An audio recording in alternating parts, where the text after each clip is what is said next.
NEET আন্দোলন আর এই NEET আন্দোলনের গরম তাওয়ায় হাত সেকেছে পাকিস্তান। অস্থিরতা তৈরি করে ভারতকে ভেতর থেকে ভাঙার চক্রান্ত করা হয়েছে। শুধু তাই নয়, প্রতিবাদীদের ভিড়ে মিশে গোলমাল পাকানোর চেষ্টা করেছে দাগী অপরাধীরাও। দিল্লি ও মহারাষ্ট্র পুলিশের তদন্তে সামনে এলো চোখ কপালে তোলা তথ্য। এই মুহূর্তে আমার সঙ্গে থেকে রয়েছে অ্যাসিস্ট্যান্ট নিউজ এডিটর প্রদীপ চক্রবর্তী। প্রদীপের কাছে যাব। প্রদীপ, তার মানে প্রথমেই যে বিষয়টা জানতে চাইবো যে ওয়েল কোঅর্ডিনেটেড ষড়যন্ত্র এটা।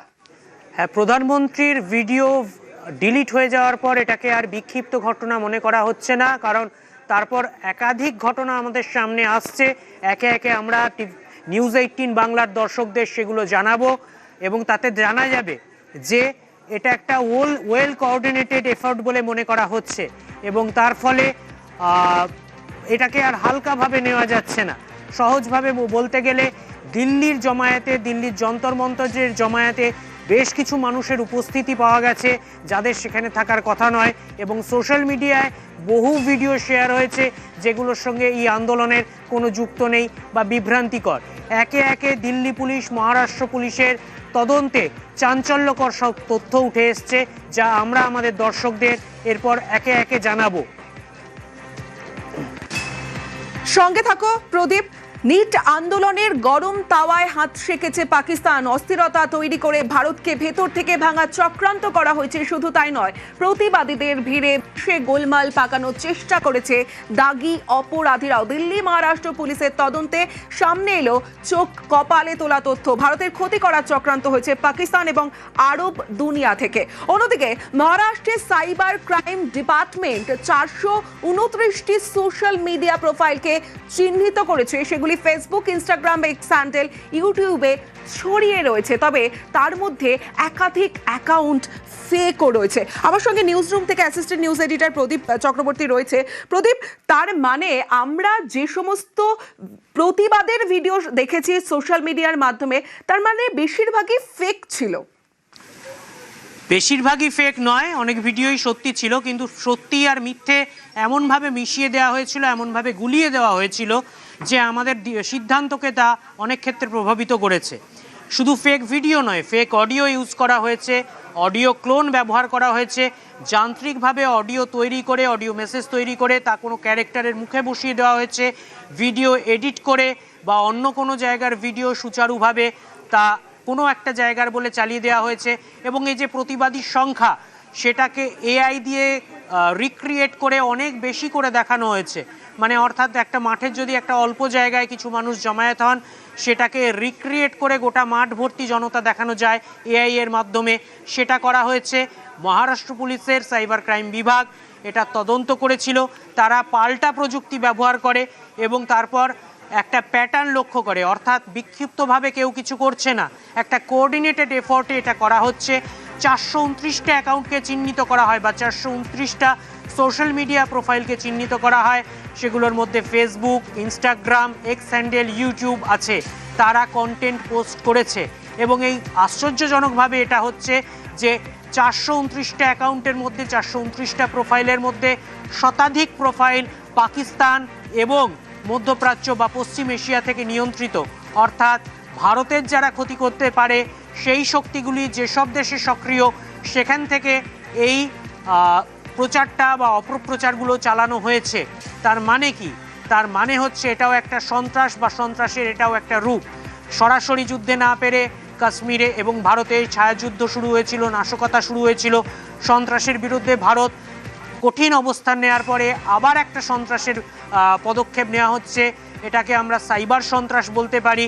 এখানে ভারতের বাইরে থেকে, ভারতের মাটিতে পা না রেখে শুধুমাত্র সাইবার দুনিয়াকে ব্যবহার করে ভারতের মধ্যে অস্থিরতা তৈরি করা যায়।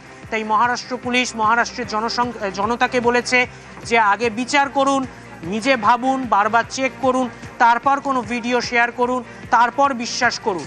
দ্বিতীয় যে জিনিসটা সবচেয়ে বেশি চাঞ্চল্যকর হয়েছে সেটা হচ্ছে দিল্লি পুলিশ 20শে জুলাই সংসদ অভিযানে প্রতিবাদীদের সঙ্গে দিল্লি পুলিশের সংঘর্ষের পর দিল্লি পুলিশ একটা তদন্ত করে। তাতে 2873 জনকে চিহ্নিত করা হয়েছিল সন্দেহভাজন হিসেবে এবং ফেসিয়াল রিকগনিশন সফটওয়্যার বা ফেসিয়াল রিকগনিশন সিস্টেম ব্যবহার করে তারা এর মধ্যে 989 জন মানে প্রায় 1000 জনের ক্ষেত্রে চাঞ্চল্যকর তথ্য পেয়েছে।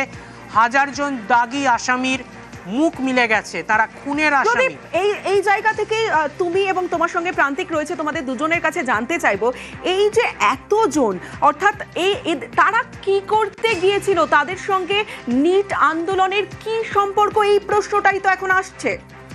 হ্যাঁ, এটা অস্বীকার করে উপায় নেই প্রান্তিক, যে আমরা একটা ভিড়ের মধ্যে পকেটমার দেখতে পারি, ছিনতাইকারী দেখতে পারি, যদি অপরাধী ছিঁচকে চোর দেখতে পারি, তাদের লাভ হতে পারে, কিন্তু খুনের আসামি, খুনের অপরাধের আসামি, দাগি আসামি, পক্সো আইনে অভিযুক্ত, মলেস্টেশনে অভিযুক্ত, রেপে অভিযুক্ত, অপহরণে অভিযুক্ত, এদের যন্তর মন্তরে কি প্রয়োজন ছিল?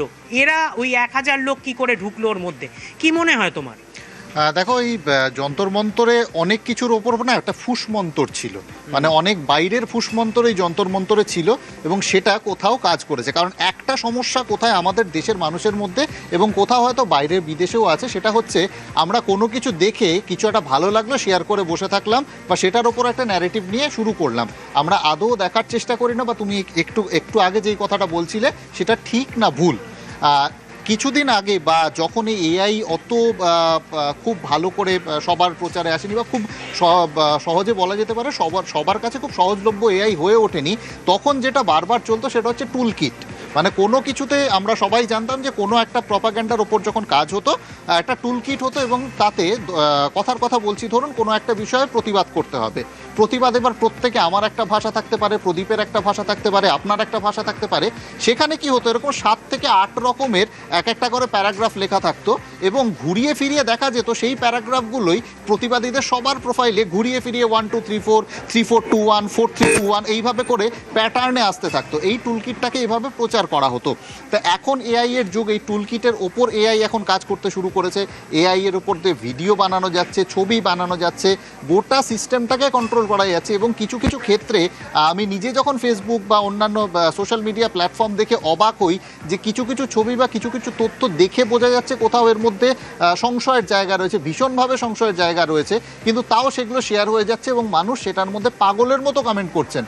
মানে কোথাও একটা সোশ্যাল নেটওয়ার্কিং সাইট ব্যবহারের যে অ্যাওয়ারনেস সেটার মধ্যে আমাদের ঘাটতি রয়েছে এবং সেটারই সুযোগ নিচ্ছে এমন কেউ কেউ, যেটা হয়তো আমরা এখন বুঝতে পারছি না, হয়তো ভুলটা ভবিষ্যতে বুঝতে পারবো যখন হয়তো কোনো বড় একটা ক্ষতি আমাদের হয়ে যাবে, তারপর হয়তো আমরা বুঝতে পারবো। কারণ আমার আপনার সোশ্যাল মিডিয়ার উপর নিয়ন্ত্রণটা আমার তোমারই থাকবে, সেটার উপর সরকার সবসময় নিয়ন্ত্রণ করতে পারে না, সম্ভবও নয়। তো সেটাকে আমি কিভাবে ব্যবহার করছি এবং কোন জিনিসটাকে আমি প্রমোট করছি আমার নিজের সোশ্যাল মিডিয়া অ্যাকাউন্ট থেকে, সেটা কিন্তু একটা বড় ফ্যাক্টর হয়ে দাঁড়াচ্ছে প্রদীপ।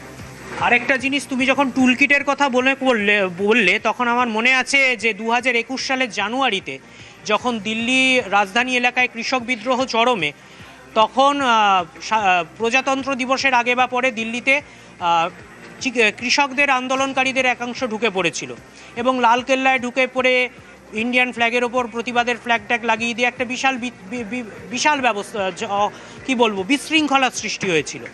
তার কদিন পরে দিল্লি পুলিশ একটা প্রেস কনফারেন্স করে এই টুল কিট শেয়ার করার ঘটনা সামনে এনেছিল এবং ধরা পড়েছিল সেটা একটা বৃহৎ ষড়যন্ত্রের অংশ ছিল।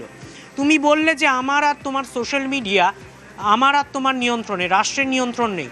রাষ্ট্রের নিয়ন্ত্রণ নেই, কিন্তু প্রধানমন্ত্রীর সোশ্যাল মিডিয়া প্রোফাইল থেকে ভিডিও ডিলিট হয়ে যাচ্ছে, তার মানে পররাষ্ট্রের একটা নিয়ন্ত্রণ কিন্তু প্রান্তিক আসছে, মানে ঠিক আমাদের নিয়ন্ত্রণে নয়।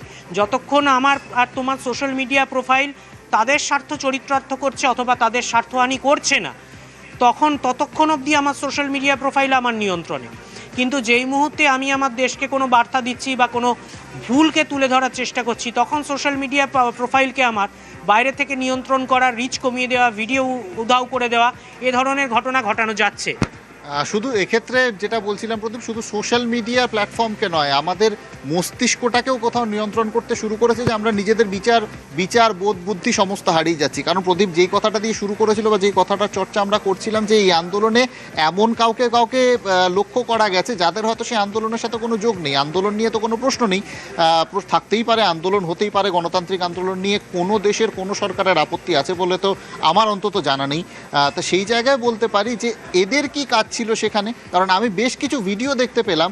আবার বলছি, ভিডিও আমি দেখতে পেয়েছি কিন্তু আমি শেয়ার করিনি বা সেটা নিয়ে আমরা খবর করতে যাইনি, তার কারণ সেটা সত্য কি অসত্য সেই বিচারটা আমরা করে উঠতে পারিনি, তাই আমরা সেটা খবর নেই। যে এই সিজেপির যন্তর মন্তর প্রোটেস্টে এক পিৎজা বিক্রেতা, তিনি কোনো একটা অর্ডার দিতে এসেছিলেন, তার খাবারের যে জায়গাটা ছিল বা খাবার রাখার যে জায়গাটা, স্টোরটা ছিল, সেই স্টোরটা লুটপাট করে নেওয়া হয়েছিল। এবার একটা ভিড়ের মধ্যে সেই জায়গাটা দেখানো হচ্ছে, আদৌ সেটা যন্তর মন্তর কিনা আমরা কিন্তু জানি না, কিন্তু কেউ সেটাকেই আবার যন্তর মন্তর বলে পোস্ট করতে শুরু করছেন। সমস্যাটা এইখানেই, যে নিজেদের বোধ বুদ্ধির নিয়ন্ত্রণটা অন্যের হাতে কোথাও আমরা দিন দিন ঠেলে দিচ্ছি, কিন্তু সেটাই সব থেকে বড় কারণ হয়ে উঠছে আমাদের বিপদের। প্রদীপ। বেশ, ধন্যবাদ প্রান্তিক, ধন্যবাদ প্রদীপ।